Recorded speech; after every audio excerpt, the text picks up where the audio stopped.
Hyderabad metropolitan city ఆ నగర నడిబొడ్డున మసబ్ ట్యాంక్ అంటే ఏదో చాలా మూలగొట్టు ప్రాంతం, అవుట్స్కర్ట్స్ కాదు, నగర నడిబొడ్డున అక్కడ ఆయన ఇంటి ముందే ఒక అడ్వకేట్కి రక్షణ లేకుండా పోయింది. పోలీస్ నిఘా వ్యవస్థలు లేకపోతే పోలీసు వ్యవస్థలు ఏం చేస్తున్నట్టు? గతంలో నడి రోడ్డు మీద ఒక అడ్వకేట్ దంపతులను హతమార్చారు. ఈరోజు ఒక అడ్వకేట్ నడి రోడ్డు మీద డైరెక్ట్గా కారుతో ఢీ కొట్టించి హతమార్చారు. దీనికి పెద్ద తేడా ఏం లేదు, నడి రోడ్డు మీద జరిగినవే, బహిరంగంగా అందరూ చూస్తుండగా జరిగినవే. ఇంత యథేచ్ఛగా డైరెక్ట్గా నరుక్కుంటూ చంపుకుంటూ పోతూ ఉంటాయి ఈ పోలీస్ వ్యవస్థ. నిఘా వ్యవస్థ అనేది ఉంటుంది. నిఘా వ్యవస్థ ఎవరి మీద నిఘా వేయాలి? ఇటువంటి వాటి మీద నిఘా వేయాలి. ఎవరైతే ధర్నాలు చేస్తారో, ఉద్యోగాలు ఏమని నిరుద్యోగులు ధర్నా చేస్తారా, లేకపోతే రైతులకి ధాన్యం కొనుగోలు చేయమని రైతు సంఘాలు ధర్నా చేస్తాయా, రైతులకు ధరలు పెంచాలని వాటి మీద నిఘా వేయాల్సిందే. ఎటువంటి విషయాలపై నిఘా వేయాలి. సో ప్రస్తుతం ఈ విషయం పైన ఎంఐఎం ఎమ్మెల్యే మాజిద్ హుస్సేన్ కూడా మండిపడ్డారు. ఆయన కూడా ఏం మాట్లాడారో చూద్దాం. फरहान साहब के वालिद जो एक वक्फ वॉरियर थे और वक्फ प्रोटेक्टर थे और कई वक्फ जमीनों के जो कब्जेदार है, जो जायदादों को वक्फ के लूटते हैं, असल में ख्वाजा मोइजुद्दीन साहब ही वो शख्स थे जो ऐसे लैंड ग्रैबर और वक्फ ग्रैबरों के खिलाफ एक जंग छेड़े हुए थे। और फरहान साहब का आज यहाँ आने का मकसद ये है कि जब यहाँ पर हमें आया गया, हमें पुलिस की कार्रवाई पे पूरा यकीन था, मगर यहाँ पर यह हुआ कि उनको जिस तरीके से लाया गया है और जिस तरीके से यहाँ पर वीआईपी ट्रीटमेंट देते हुए मोबाइल्स के साथ, एसी रूम के साथ उनको बिठाया गया है, ये कोई क्या मर्डर एक्यूज के साथ अगर खुदा ना खास्ता मैं या कोई और अगर ऐसा मर्डर एक्यूज रहेगा, चेनों में पड़ा रहेगा और अभी तक लटास का पीठ पर टूटे जाएंगे। यहाँ पर एसीओ में बिठाया जा रहा है, फोन एक्सेस किया जा रहा है और जो अक्यूज्ड है वो लोग बाहर व्हाट्सएप कॉल्स के जरिए से बात करे जा रहे हैं। और ताज्जुब की बात यह है कि एक कांग्रेस का लीडर जो नामपल्ली से ताल्लुक रखता है, जिसको आप भी जानते हैं, वो बाहर आकर कह रहा है कि हमने सरेंडर किया। क्या पुलिस नाकामयाब है? क्या पुलिस की वो काबिलियत नहीं थी कि पुलिस खुद पकड़ कर आए? और जब मैं पुलिस महकमे से ये पूछ रहा हूँ कि फलाने आदमी ने क्या आपको यहाँ पर सरेंडर कराया, तो वो कह रहे हैं नहीं भाई वो उस वक्त आ गया था। तो हमारा सवाल ये है कि जब पुलिस एक अक्यूज को, हाई प्रोफाइल अक्यूज को दो पक्कू पकड़ कर ला रही है, तो वो टाइम पे दूसरे कांग्रेस लीडर्स को वो टाइमिंग कैसा मालूम होती है कि ये टाइम पे अक्यूज ये पुलिस स्टेशन में मौजूद रहेंगे। फरहान साहब के वालिद जो एक वक्फ वॉरियर थे और మాజిద్ హుస్సేన్ చెప్తుంది ఏంటంటే అక్యూజ్ని తీసుకొచ్చి, నేరస్తుని తీసుకొచ్చి లోపల ఏసీ వేసి కూర్చోబెట్టి వాడి చేతికి ఫోన్ ఇచ్చి రాచ మర్యాదలు చేస్తున్నారు. వాడు వాట్సాప్ కాల్లో మాట్లాడుతున్నాడు. కొంతమంది నాంపల్లి కాంగ్రెస్ వాళ్ళు లీడర్ నాంపల్లి వాళ్ళే అంటున్నారు. మరి కాంగ్రెస్ లీడర్ నాంపల్లి ఎవరున్నారో తెలియదు, కానీ ఆ నాంపల్లి కాంగ్రెస్ లీడర్తో కూడా టచ్లో ఉన్నారు, ఫోన్లో మాట్లాడుతున్నారు అనేది మాజిద్ హుస్సేన్ చెప్తున్న మాట. సో నడి రోడ్డు మీద ఒక అడ్వకేట్ మరణం పైన ఇప్పటివరకు పోలీసులు ఎటువంటి విధంగా ఛేదించారంటే, ఒక నిందితుని పట్టుకున్నారు, నలుగురు మాత్రం ఎస్కేప్ అయ్యారు. దీని వెనుక రాజకీయ కోణమేంది? ఆ సుపారీ ఇచ్చిన కిషన్ ఎందుకు ఇచ్చాడు? కిషన్ అయి సుపారీ ఇచ్చాడా? ఇంకెవరైనా ఉన్నారా? 10 లక్షల సుపారీకి ఓ అడ్వకేట్ని హతమార్చారా? ఇంతకైనా ఫైట్ చేస్తున్న వక్ఫ్ భూముల్లో ఎవరెవరి పాత్ర ఉంది? ఎందుకు ఈ మర్డర్ చేయాల్సి వచ్చిందనే రకంగా పోలీస్ ఇన్వెస్టిగేషన్ జరుగుతుంది అనేది చూడాల్సిన అవసరం అయితే ఉంది. మా ప్రతినిధి క్రైమ్ రిపోర్టర్ ఇన్నారెడ్డి సిద్ధంగా ఉన్నారు. ఇన్నారెడ్డి, సో ఖాజా మొహియుద్దీన్ కేసులో అటువంటి అప్డేట్స్ ఉన్నాయి. సో దీని వెనక రాజకీయ ప్రమేయం ఏదైనా కనబడుతుందా?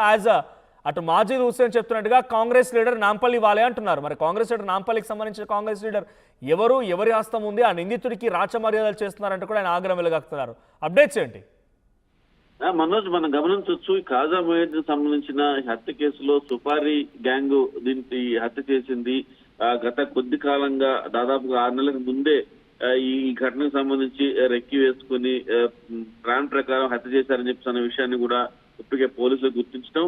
అయితే ఈ నిందితుల నాగర్ కర్నూలులో నిందితులు కారు పట్టుకొని తర్వాత దీంట్లో కొంతమంది అరెస్ట్ చేసినట్టు కూడా చెప్తున్న పరిస్థితి చూస్తా ఉన్నాం. సో మొత్తం మీద ఈ ఒక అడ్వకేట్ ని ఈ రకంగా చంపడం అనే దాని వెనుక ఖచ్చితంగా కొంతమంది కాంగ్రెస్ కు సంబంధించిన వ్యక్తులే ఉన్నారు అని చెప్పేసి అన్న విషయం మీద కూడా ఇప్పటికి కొంత సమాచారాన్ని సేకరించారు. దీంట్లో మనం చూస్తే కవాడిగూడకు చెందిన కిషన్ వినయ్ అనే వ్యక్తికి దాదాపుగా 10 లక్షల రూపాయలు సుపారీ గ్యాంగ్ ఇచ్చారు. ఈ సుపారీ గ్యాంగ్ లో వినయ్తో పాటు మరో 4 నిందితులను ఇక్కడ నాగర్ కర్నూలులో పట్టుకున్నట్టుగా చెప్తున్న పరిస్థితి చూస్తా ఉన్నాం. ఏదైనప్పటికీ ఒక అడ్వకేట్ ని ఈ రకంగా దారుణంగా చంపడం అనేది దాని మీద కూడా అడ్వకేట్ చాలా సీరియస్ అవుతున్న పరిస్థితి చూస్తా ఉన్నాం. దీంట్లో అడ్వకేట్ ప్రొటెక్షన్ చట్టం ఒకటి రావాలి. గతంలో కూడా ఇలాంటి ఘటనలు జరిగాయి కాబట్టి అడ్వకేట్ ప్రొటెక్షన్ చట్టం రావాలని చెప్పని కూడా అడ్వకేట్ కూడా చెప్తున్న పరిస్థితి. ఇది కాకుండా ఈ వక్ఫ్ భూములను ఆక్రమణ చేసుకొని తర్వాత స్వాధీనం చేసుకొని సొంత భూముల్లాగా వాళ్ళు దాన్ని అమ్ముకునే ప్రయత్నం చేస్తున్న నేపథ్యంలో దీని మీద పోరాడుతున్న ఖాజా మొయినుద్దీన్ ను ఈ రకంగా దారుణంగా నడి రోడ్డు మీద కారుతో ఢీకొని చంపడం అనే దాని మీద మాత్రం పోలీస్ యంత్రాంగం తర్వాత ఇంటెలిజెన్స్ అంటే గతంలో చెప్పాడు ఖాజా మొయినుద్దీన్ చెప్తూనే ఉన్నాడు, నేను ఈ భూముల మీద పోరాటం చేస్తున్నాను కాబట్టి వాళ్ళ ప్రొటెక్షన్ ఉండడానికి ఏ రకమైన చర్యలు తీసుకోవాలో లీగల్ ఫైట్ చేస్తాను కాబట్టి ఖచ్చితంగా తనను చంపేస్తారని చెప్పిన గతంలో కూడా చాలా సార్లు చెప్పినట్టు కూడా తెలుస్తా ఉంది. మరి ఈ ఘటన జరిగిన తర్వాత కొడుకు కూడా చాలా ఆందోళన వ్యక్తం చేస్తా ఉన్నాడు. డైరెక్ట్ గా కొడుకు ఆఫీస్కి వచ్చి కొంతమంది బెదిరించి వెళ్లారు, మీ నాన్నని చూసుకో, ఒక ఏదైనా జరిగితే మాకు సంబంధం లేదు, ఆయన అనవసరమైన విషయాలు ఇన్వాల్వ్ అవుతామని చెప్పని కూడా గతంలో హెచ్చరికలు కూడా జారీ చేశారు. కాబట్టి ఫ్యూచర్ లో తనకు తన కుటుంబానికి కూడా ఇలాంటి ఎప్పుడైతే ఆయన అనుమానం వ్యక్తం చేశాడో తను ఈ రకమైన వక్ఫ్ భూముల పరిరక్షణ కోసం పోరాటం చేస్తున్నా కాబట్టి తన మీద అటాక్ చేసే అవకాశం చెప్పారన్న నేపథ్యంలో అప్పుడే కనుక చర్యలు తీసుకుని ఉంటే ఇలాంటి ఘటన జరిగేవి. ఏదైనప్పుడు కూడా ఇంత నడి రోడ్డు మీద సుపారీ గ్యాంగ్ హల్చల్ చేస్తూ ఉంటే డిపార్ట్మెంట్ ఖచ్చితంగా అప్రమత్తమవలసిన అవసరం అయితే మనకుంది. అదే కాకుండా అడ్వకేట్లు జనరల్ గా అడ్వకేట్ల యొక్క సహచర్యం ఎక్కువగా క్రిమినల్స్ తోటి ఉంటుంది. అంటే నచ్చని వ్యక్తులు అవతల వ్యక్తులు ఏమైనా కేసు నమోదు చేస్తే వాళ్ళు ఖచ్చితంగా క్రిమినల్స్ ఉన్న పరిస్థితి చాలా ఎక్కువ సార్లు ఉంటుంది. సో ఇలాంటి పరిస్థితుల్లో అడ్వకేట్ ప్రొటెక్షన్ సెల్ ఒకటి కావాలి, చట్టం ఒకటి కావాలి మాకు చెప్పిన పోరాడుతున్న నేపథ్యంలో మరి ఎప్పటికైనా ఆ దిశగా right. Thank you Nareddy. So మొత్తంగా అడ్వకేట్ రక్షణ చట్టం రావాలన్నది చాలా రోజులుగా అడ్వకేట్స్ అందరూ కూడా మాట్లాడుతున్నమాట. గతంలో మంథనిలో కూడా ఇదే మాదిరిగా అడ్వకేట్ దంపతులను హతమార్చినప్పటి నుంచి వాళ్ళు అడ్వకేట్ ప్రొటెక్షన్ యాక్ట్ కావాలని డిమాండ్ చేస్తున్నారు. సో ఇప్పటికీ వరుసగా ఇంకా అడ్వకేట్స్ని హతమార్చే పరిస్థితి కనబడుతుంది. రోడ్డు మీద హైదరాబాద్ నడిబొడ్డున జరిగిన సంఘటన ఇది.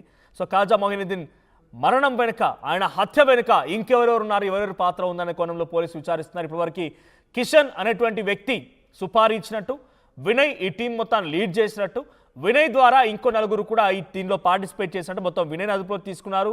ఆ నలుగురు గోవాకి ఎస్కేప్ అయినట్టు తెలుస్తోంది, వారిని అదుపులోకి తీసుకునే అవకాశం ఉంది. సో ప్రస్తుతానికైతే ఖాజా మొయినుద్దీన్ కేసు ఇప్పుడు తెలంగాణ రాష్ట్ర రాజకీయాల్లో ఒక సంచలనంగా మారింది. దీని వెనుక రాజకీయ కుట్ర కోణం కూడా ఉందని చెప్పి ఎంఐఎం ఎమ్మెల్యే